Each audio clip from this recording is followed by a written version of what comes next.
মাসুদ ভাই, আমি মানে যখন আপনারা আসবেন তখন একভাবে ব্যাপারগুলি নিয়ে ভাবতে থাকে, আমাদের গবেষক দল প্রশ্ন একরকম তৈরি করতে থাকে, কিন্তু পুরো ব্যাপারটাই একটু অন্যরকম হয়ে গেছে গত 2-3 দিনের ফেসবুকের স্ট্যাটাস এবং পাল্টা স্ট্যাটাসে।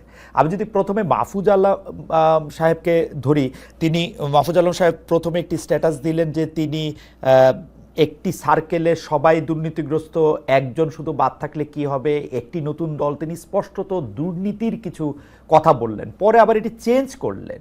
এই ঘটনাটা হয়েছে আবার আরেকজন উপদেষ্টার সহযোগী বা সাবেক উপদেষ্টার সহযোগী, অর্থাৎ নাহিদ ইসলামের সহযোগী কিনা রিয়াদ, যিনি ধরা পড়েছেন, তার হয়ে টাকা তোলেন কিনা সেটার জন্য।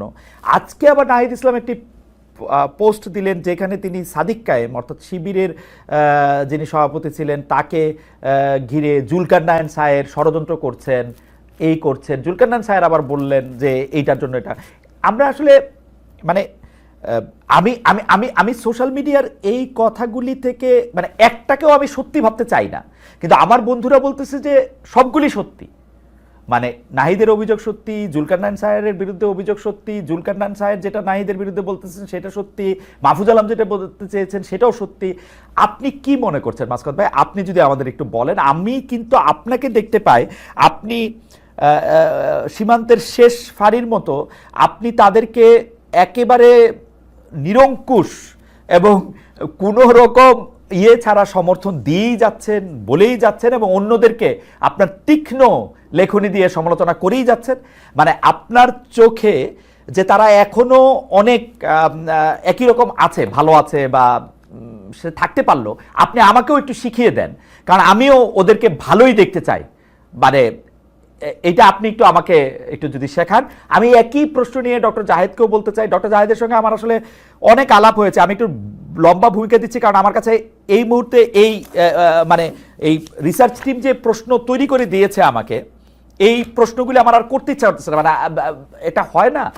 আপনারা যদি একটু বলেন, কারণ ডক্টর জাহেদের সঙ্গে আমার আলাপ হয়েছে, আমি দেখেছি যে ডক্টর জাহেদ এই যে শেখ হাসিনাকে যেতেই হবে, শেখ হাসিনাকে যে একদিনও রাখা যাবে না, আমি বরং প্রস্তাব করেছিলাম শেখ হাসিনা ছুটিতে চলে যাক, যেহেতু যাইতে চাইতেছে না। এইটা নিয়েও ডক্টর জাহেদ আলাদা অনুষ্ঠান বানাইছেন যে খালেদ মহিউদ্দিনের এই কথা বলার এখতিয়ারই কোত্থেকে আসলো। মানে হি ওয়াজ সো এবং আমি কার টাকা খাচ্ছি, হাসিনাকে রক্ষা করতে চাচ্ছি কিনা, এরকম ইঙ্গিত তিনি দিয়েছেন। হি ওয়াজ দ্যাট সিরিয়াস। কিন্তু এখন ডক্টর জাহেদের মানে হাসিনাকে তো যেতেই হইতো, কিন্তু যেই পথে গেছে সেই পথ, এটা নিয়ে একটু আপনাদের কথা আমি একটু শুনতে চাই। আমি প্রথমে জনাব মাসকাত হোসেন আপনার কাছ থেকে একটু শুনবো, তারপর একটু ডক্টর জাহেদকে শুনি। মাসকাত ভাই, সরি আমি একটু ডিটেইলড একটু বড় কথা বলে ফেললাম। ধন্যবাদ খালেদ। আমার জন্য আজকে এই অনুষ্ঠানটা খুব একটু উপভোগ্য, কেননা আমি সেই শেখ হাসিনার সময়ের যে আশাভঙ্গের দিনগুলো, যে বিষাদের সময়গুলো, যখন কোথাও আলো খুঁজে পেতাম না, তখন অন্তত ওই ডয়চে ভেলেতে খালেদের অনুষ্ঠানে ফ্যাসিজমের বিরুদ্ধে কিছু প্রশ্ন তোলার উদ্যোগ দেখতাম, এবং জাহেদের যে ইউটিউবে আলোচনা, সেখানে এমনকি উনি যে টকশোগুলোতে যেতেন সেখানেও এই ফ্যাসিজমকে চ্যালেঞ্জ করার। সুতরাং বাংলাদেশ যেরকম একটা জায়গায় ছিল, সেখান থেকে ধরুন 36 দিনের একটা ছাত্র জনতার আন্দোলনের মধ্যে দিয়ে হয়তো ফ্যাসিজমকে তাড়ানো যাবে, কিন্তু তার প্রেক্ষিতে 5 অগস্ট সন্ধ্যা থেকে একটা দোজক বেহেশতে পরিণত হবে, এরকম কল্পনা বা ইউটোপিয়া তো থাকার কথা না। আমাদের কারোরই সেরকম কোনো প্রত্যাশা ছিল না। কিন্তু আমার কাছে কেন জানি 5 অগস্ট সন্ধ্যা থেকেই মনে হয়েছে যে ধরুন যে মানুষেরা কিন্তু মোটামুটি ভাবে 15 বছরের স্ট্যাটাস কোর সঙ্গে একটা সম্পর্ক, মানে সুন্দর সম্পর্ক ছিল তাদের, মানে তাদের ভালোই লাগতে শুরু করেছিল। হ্যাঁ, তারা মন্দের ভালো মনে করতো আওয়ামী লীগকে, সে কারণে কোথাও একটু অসুবিধা হলে একটা উন্মত্ত ষাঁড়ের সামনে বলতো যে এই গরু যা না, মানে খুব মৃদু করে শান্তিনিকেতনী ভঙ্গিতে বলতো। তাদের আমি 5 অগস্ট সন্ধ্যা থেকে যেরকম প্রতিবাদী কণ্ঠস্বর শুনতে পেলাম, আমার কাছে মনে হয়েছে যে ডেমোক্রেসির ইন্ডেক্সে আমরা আসলে ওই সন্ধ্যাতেই গণতন্ত্রের একটা সূচক ছুঁতে পেরেছি, যে এই যে মানুষগুলো যারা একেবারেই প্রতিবাদের ধারে কাছে ছিলেন না, তারা প্রতিবাদী হতে পারছেন, তাহলে নিশ্চয়ই দেশের পরিবেশের কিছুটা পরিবর্তন হয়েছে। আর এখন এই ক্রেডিট গোজ টু হুম, এইটা নিয়ে বাংলাদেশে একটা সমস্যা আমাদের সব সময়ই রয়েছে। আপনি মুক্তিযুদ্ধের পরে দেখবেন যে এইখানে কার কতটা অবদান তা নিয়ে নানান রকম জটিলতা তৈরি হয়েছে, আর এর ডিটেলে যাব না, আমরা জানি। সুতরাং এই যে জুলাই বিপ্লব বলি আমি, এটাকে যদিও আপনারা অভ্যুত্থান বলেন এবং কেউ কেউ আন্দোলন বলে, প্রায় তো এটার পরে ক্রেডিট গোজ টু হুম নিয়ে আমি বেশ কিছুটা অস্থিরতা দেখেছি। আমার কাছে না একটা জিনিস যেটা মনে হয়েছে, যে এই যে কিশোররা যারা তাদের জীবন দিতে দাঁড়িয়ে গেল, আপনি গুলি করলে একজন মারা যাচ্ছে, বাকি 9 জন দাঁড়িয়ে থাকছে, এই ছেলে মেয়েগুলো ছিল কি, এরা ছিল ফুটবল মাঠের খেলোয়াড়। আর গ্যালারিতে যারা ছিলেন তারা হঠাৎ 6 আগস্ট সকাল থেকে এসে ইতিহাস রচনা করতে শুরু করলেন, এবং সেখানে কার কতটুকু স্টেক ছিল সেটা কাঁটা চামচ দিয়ে কেটে কেটে নিতে শুরু করলেন। এই জিনিসটা না আমার কাছে শৈশব থেকে আপত্তিজনক লাগে। মানে এর মধ্যে কি ছোটবেলায় আমার অবশ্যই একটা প্রশ্ন আছে, এর মধ্যে কি ডক্টর ইউনূস এবং তার উপদেষ্টারা ইনক্লুডেড? ডক্টর ইউনূসকে যেহেতু এই তরুণ তরুণীরাই পছন্দ করে এনেছেন, এবং উপদেষ্টারা যেহেতু বিভিন্ন আলাপ আলোচনার মাঝ দিয়ে এসেছেন, তাদেরকে আমি সরাসরি এর মধ্যে ফেলতে চাই না, কিন্তু দৃশ্যত তো সেটাই মনে হয় যে তরুণদের একটা বিপ্লব হয়ে গেল, তারপরে ঠিক আছে বাবারা তোমরা এখন ক্লাসরুমে চলে যাও, আমরা আবার দেশটাকে দেখে নিচ্ছি, এরকম একটা ব্যাপার। কিন্তু মাসকুদ ভাই, আপনি আমাকে ওই জায়গাটা একটু ধরায় দেন। আপনি তরুণদের বিপ্লব বা তরুণদের বিদ্রোহী হওয়ার অংশে আপনি ঠিকই বলছেন, মানে ওদের বিদ্রোহ, মানে আমরা এখানে যে 3 জন আছি, আমি গালিও খাই প্রতিদিন যে আপনারা 3 জন তো একই পক্ষের লোক। তো আমি আসলে একই পক্ষের লোক নিয়েই করি, আরেক পক্ষের লোক তো এখন পাওয়া মুশকিল, কারণ আমরা তো পুরো বাংলাদেশ একই পক্ষে ছিলাম। কিন্তু ওই তরুণরা যে বিপ্লবটা করলো, বিপ্লবটা আসলে কি জন্য করছিল? বিপ্লবটা কি করছিল হাসিনা যে 16 বছর ধরে দুঃশাসন চালাইলো, যেটার মধ্যে ওরা এসে এখন আমারে জিজ্ঞেস করে আপনি 16 বছর কই ছিলেন? এই 16 বছর কই ছিলেন মানে আমরা কথা কইতে কইতে মুখ দিয়ে, তখন ওরা একটাও আসে নাই। এবং হাসিনা যদি ভুল না কইরা ওই যে ওই কোর্টের ওই রিটটা অ্যাকসেপ্টেড না হইতো, চাকরি লইয়া ওগো একটা জিনিস না হইতো, ওরা তো এইবারও আসতো না। তো এদেরকে আমার তরুণ বন্ধুরা আমাকে দেখে ভুল বুঝবেন না, এরা শেষ পর্যন্ত দাঁড়ায় ছিল, এদেরকে স্কলারশিপের মোহ দেখানো হয়েছে, টাকা দেখানো হয়েছে, এরা যায় নাই। কিন্তু এরা কি ট্রিগার করলো একটা চাকরি নিয়ে? এই 17 বছর ধরে আর কিচ্ছু হয় নাই। এই 16 বছরে অন্যায়ের পর অন্যায় হয়ে গেছে, আমরা চিল্লাইতে চিল্লাইতে গলা ভাঙ্গা ফেলছি। ওই সময় ওরা আসলো না কেন? এরাও এখন বিএনপি রে বলে, জামাত রে বলে, জাহেদ রে বলে, মাসকাওয়াত রে বলে, ওরা কই ছিল? ওদের সোনালী সময়টা ওরা কাদের দিল? ব্যাপারটা হচ্ছে যে যে দেশে ধরেন এইচটি ইমামের মতন একজন বয়স্ক মানুষ, উনি ছাত্রলীগের মিটিং এ গিয়ে বলেন যে তোমরা রিটেন পর্যন্ত দাও, ভাইভাটা আমরা দেখে নিব। এবং যেটা হয়েছে যে 2009 থেকে 2023 পর্যন্ত যা রিক্রুটমেন্ট হয়েছে, সেখানে তারা আবার খানিকটা ফেডারেশন নিটসের মতো চিন্তা করতেন, যে তাদের বিশুদ্ধ আওয়ামী রক্ত দেখে নিতে হবে। কত আপত্তিজনক একটা চিন্তা। তো সেই জায়গায় ধরুন আমাদের দেশের যে ছেলেমেয়েরা যাদের সাধারণ পরিবার থেকে আসে, যাদের সেরকম অ্যাফ্লুয়েন্স নেই, তাদেরকে তো একটা কিছু করে খেতে হবে। এবং সেইখানে আপনি জানেন যে বাংলাদেশের প্রাইভেট সেক্টর কতটুকুই বা বিকশিত হয়েছে, সেগুলো এখনো মুদি দোকানের মতন করেই চলে, যে মানে আপনি হায়ার অ্যান্ড ফায়ারের কোনো নিশ্চয়তা নাই। অন্যদিকে সরকারি চাকরি একটা চাকরি, যেটা পেলে যেটার মধ্যে শেখ হাসিনারে 10 বার সালাম দেওয়া যায়, শেখ হাসিনারে 10 বার সালাম দেওয়া যায়। মাসকুদ ভাই, আমাদের দর্শকদের তো এগুলি জানা উচিত। এই সরকারি চাকরিটা আপনি করছেন, যখন মনে হয়েছে আর করতে পারবেন না, করবেন না, করেন নাই। আমি কিছুদিন করছি নালায়ক, জাহেদ ওইটার মধ্যে যাই নাই, এখন গিয়ে অগরে চাকরি দেয়, পরীক্ষা দেয়। সরকারের হইলো আমলা, শাসন সব খারাপ, শুধু সরকারি চাকরিটা ভালো। এইটা হলো একজনের আন্ডারস্ট্যান্ডিং। যেই চাকরির মধ্যে গিয়ে আপনার 10 বার ওই ওই ওই প্রধানমন্ত্রীর স্লোগান দিতে হয়, ওই প্রধানমন্ত্রীর জন্য বই লিখতে হয়, ওটা ভালো। ওইটা হয়ে গেল বিকল্প। সে এস্টিমাম কইছে তো যে ছাত্রলীগ থেকে চাকরি দিব, স্বর্ণখনি তো না, ছাত্রলীগের জন্যই তো ওই চাকরি ঠিক আছে। না, কিন্তু যে সমাজে দেখেন ব্রিটিশ সেরেস্তাদার বা মুন্সি হলে, বা ধরুন পাকিস্তানের কেরানি হলে, আপনি বাংলাদেশ আমলে এসে আপনাকে অভিজাত পরিবারের লোক বলা হচ্ছে। কাজে বাংলাদেশে যেহেতু একটা মনের মধ্যে একটা কাস্ট সিস্টেম রয়ে গেছে যে আমাকে খুব অভিজাত হতে হবে, ওই সম্ভ্রান্ত মুসলিম পরিবারের লোক হতে হবে, পদ তো একটাই, আপনাকে সিভিল সার্ভিসে যেতে হবে, স্যার হতে হবে। স্যার ডাক শোনার যে আকুতি আমাদের সমাজ মানুষে, সেখানে আপনি আগে বয়স্কদের সমালোচনা করেন, তারপর তাদেরকে দেখেই তো এই স্বপ্নগুলো তাদের মধ্যে জারিত হয়েছে এই তরুণদের মনে। তারা কোত্থেকে এই স্বপ্নের দৈর্ঘ্য এত ছোট হবার কারণটা কি? কারণ হচ্ছে স্বপ্নের দৈর্ঘ্যটা এইভাবেই বিনির্মাণ করা হয়েছে। আচ্ছা মাসুদ ভাই, এই পর্যায়ে আমি শুধু এই কথা বলি যে ঠিক আছে, তাও আমি ধরে নিলাম, মানে আমার মানে যে আন্দোলনটা যৌক্তিক ছিল, হঠাৎ করে আইসা 30% মুক্তিযোদ্ধার মানে পুত্রকন্যা পর্যন্ত না, সেটা পুত্রকন্যা বয়স মানে কি বলে জানি, পোষ্য কি এক শব্দ বাইর করছিল, পোষ্যরাও হবে, মানে যারা ইচ্ছা তারা হবে। এইটা এটা এটা এটা সাংঘাতিক এটা ডিসপ্যারিটি, এটা আমাদের সবারই এটা প্রতিবাদ করা উচিত। ওরা এটার ভিকটিম, ওরা তো করবেই, আমি এটা। কিন্তু তারপরে তো একটা 5 আগস্ট হইল, ওদের ওদের আত্মত্যাগের বিনিময়ে হইল, ওরা রাস্তায় থেকে গুলি খাইয়া একটা মহিলা আরেকটা না গিয়েই হইল। কিন্তু আসলে আমরা ধইতে দেখলাম এমন একটা জিনিস যেটা আমাদের মনের ইচ্ছায় ছিল, কিন্তু তারপরে কি হইল? মানে এটা 1 বছর হয় নাই, আমরা কেন, মানে আপনি বাদে, আপনি এখনো ইমান ধরে রাখছেন, আমাদের ইমান নষ্ট হয়ে গেছে। এই ইমানটা নষ্ট হওয়ার মানে কি, মানে এই দোষ কি আমাদের? মাসকুদ ভাই যদি একটু বলেন যে মানে এই গত 1 বছরে আপনার যদি একটা রিপোর্ট কার্ড দিতে হয়, মানে কি হইতেছে আপনি আমার বলেন। মানে যেগুলো আমরা মুখ দিয়েও বাইর করতে চাই না, কিছু হইলে দেখে পুরান বন্দোবস্ত এটা দেখায়।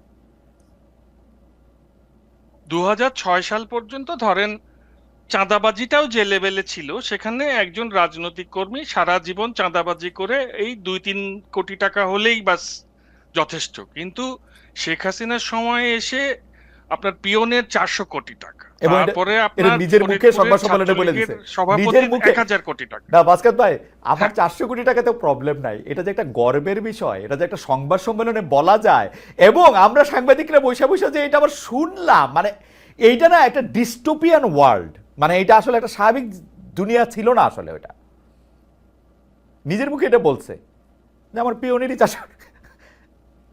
তা আপনি বুঝতে পারছেন যে 2009 সালে যার কাঁচা বাড়ি, তার 2015 সালে প্রাসাদ, যে ঘড়ি ছিল না হাতে, তার হাতে রোলেক্স ঘড়ি, চুলে জেল দিয়ে সুইমিং পুলে সাঁতার কাটছে। তো আপনি এই যে জীবন, সেটা তো তরুণদের, আমি বললাম না স্বপ্ন, ওই একটা হচ্ছে বিসিএস এর স্বপ্ন, একটা হচ্ছে চাঁদাবাজি করে কমিশন খেয়ে আপনার এরকম হেলিকপ্টারে চড়ার স্বপ্ন। এইটা তো সমাজের মধ্যে আসলে সমাজটা এমন ভাবে নষ্ট হয়ে গেছে, এটাকে আপনার তো রিপেয়ার করতে হবে। সব দোষ আপনি যদি তরুণদের উপরে দিয়ে দেন তাহলে কিন্তু হবে না। আপনি কি পারেন? আপনি একজন শিক্ষক। না মাসকুদ ভাই, আমি আপনার কাছে আসবো, আমি শুধু প্রশ্নটা করে রাখি। হ্যাঁ, সমাজ নষ্ট হয়ে গেছে, নষ্টটা রিপেয়ার করতে হবে, তো রিপেয়ার করার জন্য আমরা নষ্টদের কাছেই দিব। আপনি এখনই তাকে নষ্ট বলে একদম, আমি 1 বছরের মধ্যে লেখা দিব যে এটা নষ্ট, এর চেয়ে বেশি প্রমাণ না দরকার। আমি তো বললাম আপনার ইমান অনেক শক্ত, এত শক্ত ইমান কোথায় পাইলেন আপনি? আপনি আমার এটা দেখেন, আমার ইমান ভাই, আপনি খালি উপদেষ্টাগুলির নাম বলেন, ওই যে কবিরা বলে না থোকা থোকা নাম, একটা একটা করে আপনি নাম বলেন, একটা একটা করে আপনি কীর্তি বিবেচনা করেন, এবং এবং এবং আপনি ইউনূস সাহেবকে ইনক্লুড করে আপনি কীর্তি বিবেচনা করেন, কিন্তু একটা একটা করে আপনি বলেন। বইলা আপনি আপনার খাতায় যদি পাশ করে, সত্যি সত্যি আমি ধরে নিলাম যে আমিও এটারে পাশ করাই দিব, আপনার খাতা আপনি পাশ করাই দেন মাসকাত ভাই। আমার মনে হয় আমরা একটু ডক্টর জাহেদকে শুনে আসছি। আচ্ছা আচ্ছা, আমরা একটু ডক্টর জাহেদকে শুনি। ডক্টর জাহেদ, তো আমি একই প্রশ্ন, একই আলোচনার জায়গায় যাইতে চাই। আমি এরপরেও যে শুধু লিখিত প্রশ্নগুলি করব, এই আলোচনাগুলি এখন আপনি করেন জাহেদ ভাই। ধন্যবাদ। আমি ওই মাসকাওয়াত ভাই কয়েকটা ইস্যু নিয়ে কথা বলেছেন, আপনি জিজ্ঞেস করেছেন, সেটা নিয়ে আমার কয়েকটা অপিনিয়ন একটু ছোট ছোট করে একটু আগে দিয়ে নেই। মানে ডক্টর ইউনূসের যে ক্রেডিট দেওয়ার প্রশ্নে অন্য যারা করছে, কিন্তু আমাদের সবচেয়ে বড় অভিভাবক হিসেবে আমরা যাকে এনেছিলাম ক্রেডিটের ব্যাপারে কিন্তু তিনি একটা খুব গুরুত্বপূর্ণ কাজ করেছেন এবং ইটস আ ব্লান্ডার। ওরা আমাদের নিশ্চয়ই মনে আছে, প্রথম ছাত্ররা নিয়োগকর্তা বলেছেন দ্যাটস ফাইন, ছাত্ররা তাকে ডেকেছেন। আমাদের এই দেশ সম্পর্কে ডক্টর ইউনূসের আসলে খুব ধারণা নেই, আই এম সরি এভাবে বলার জন্য। শেষ মুহূর্তে ওনাকে যদি শেখ হাসিনা খুবই হয়রানি না করতেন, উনি গ্লোবাল পার্সোনালিটি, উনি সারা দেশ বিদেশ ঘুরে বেরিয়েছেন, বিভিন্ন গুরুত্বপূর্ণ জায়গায় গেছেন, কিন্তু ওনার উচিত ছিল এই খবরগুলো নেয়া।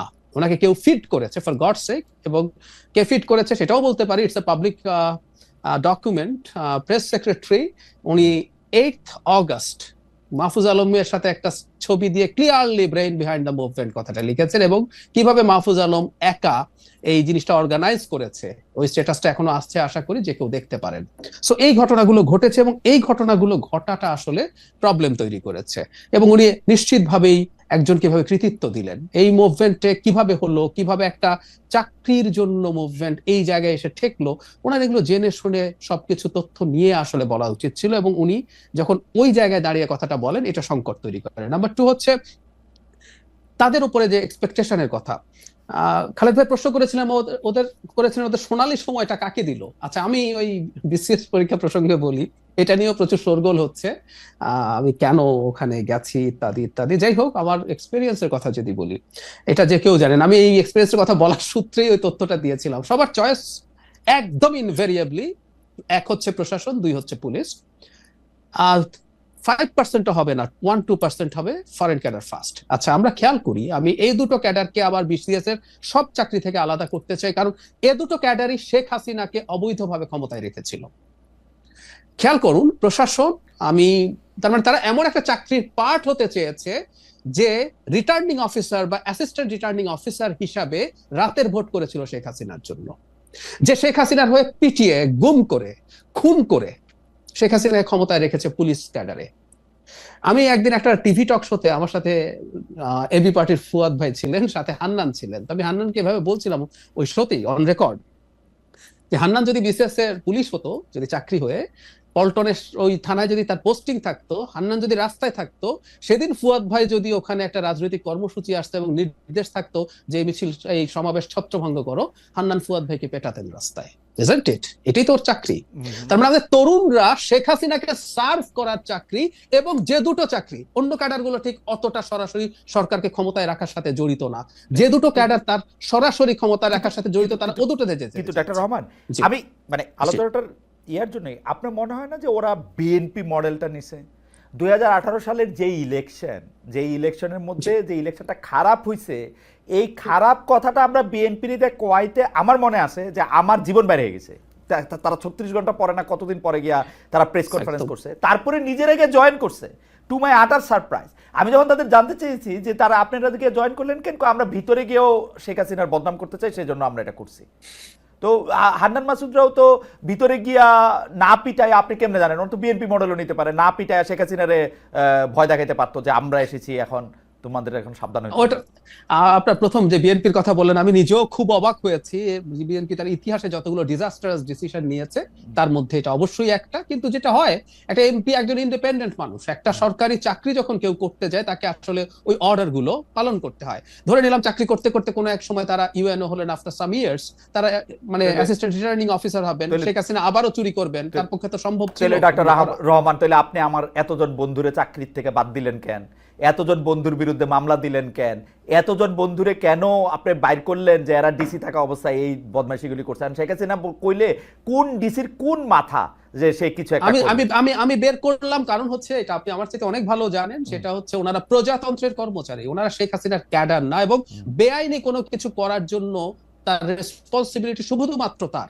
আমি একটা জিনিস কোট করি, যেমন ধরুন এক্সট্রা জুডিশিয়াল কিলিং হচ্ছে, কোনোদিন কোন যিনি হাতে এক্সিকিউট করেছেন কোনোদিন তিনি বলতে পারেন না যে প্রধানমন্ত্রী আমাকে বলেছে বলে এই গুলিটা আমি করেছি, বা কাস্টোডিয়াল টর্চার, এটাও বেআইনি ব্যাপার, এটার দায় তাকে এককভাবে নিতে হবে। আমরা তাকে এই কারণেই শাস্তিগুলো দিচ্ছি। তো আমি যে কথাটা বলছিলাম খালেদ ভাই, আপনি যে আশাহত যতটা হয়েছেন, আমি আসলে এতটা আশাহত হই নাই।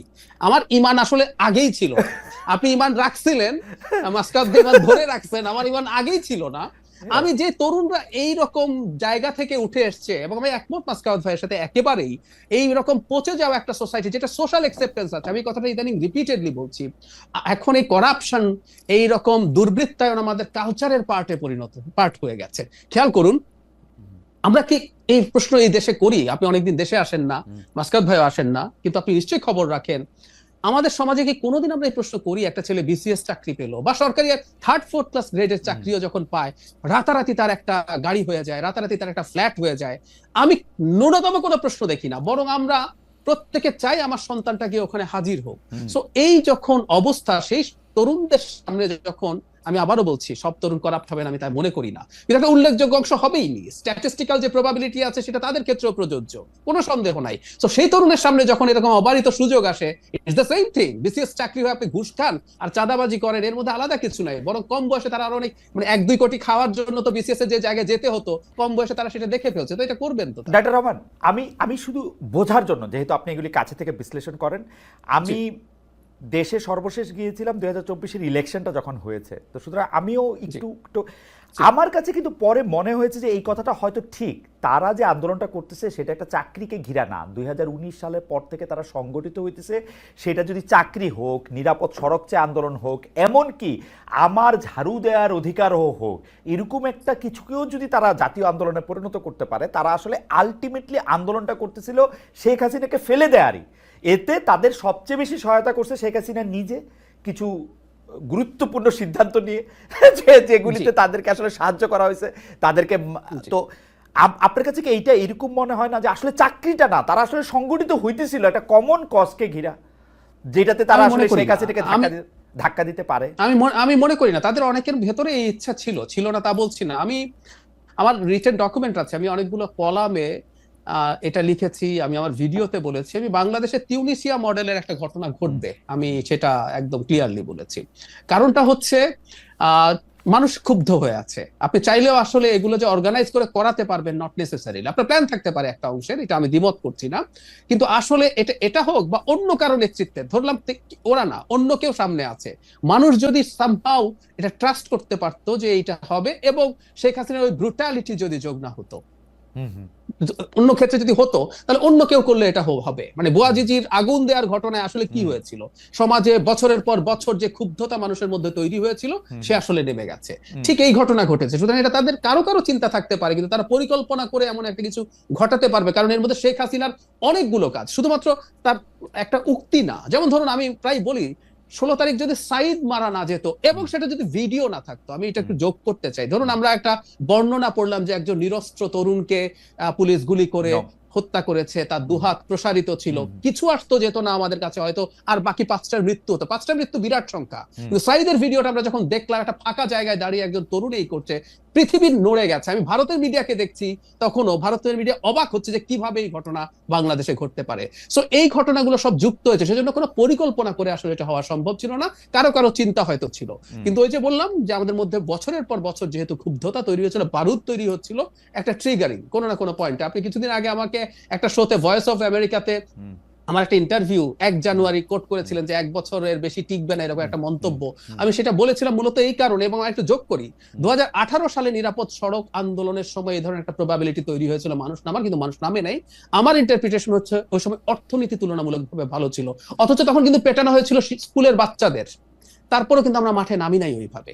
কিন্তু পরবর্তীতে 24-এ এসে আমাদের সব সমস্যা তো থাকলোই, কিন্তু ফাইনালি যেটা হয়, ইকোনমিক ক্রাইসিস, একটা মা যখন তার বাচ্চার ডিম অর্ধেক করে ফেলে একটার জায়গায়, একটা মানুষ যখন মাছের কাঁটা কিনে খায়, একটা মানুষ 3 ঘন্টা দাঁড়ানোর পর যখন টিসিবি ট্রাকের পণ্য 2 ঘন্টার পর জানে শেষ হয়ে গেছে, এই ক্ষুব্ধতাগুলো যুক্ত হতে থাকে। সো 24-এর এইটা কোনো না কোনো একটা পয়েন্টে, কোনো না কোনো একটা ইস্যু দিয়ে বেরোতো।